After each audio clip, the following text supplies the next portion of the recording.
حدود 20 ساله فقط به منزل رسیدم. اینا که داخل این رقم کفر دارم زندگی میکنم حاجی جان، ولی این کفرها خطرناکن.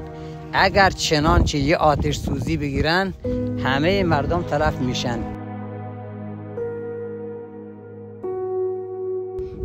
من میرم مدرسه، میام بیام خونه درسام بنویسم، 4-5 صفحه درسی میام بنویسم، شب میشه من هر کار میکنم بنویسمش گرد میشه، بله منم میزه. عقرب میاد حاجی، مار میاد، موش میاد، اصلا چی بگم که چی نمیاد. همین فیلم این کفرها را ببینه اگر مسلمان باشه اشک از چشماش میاد بیرون.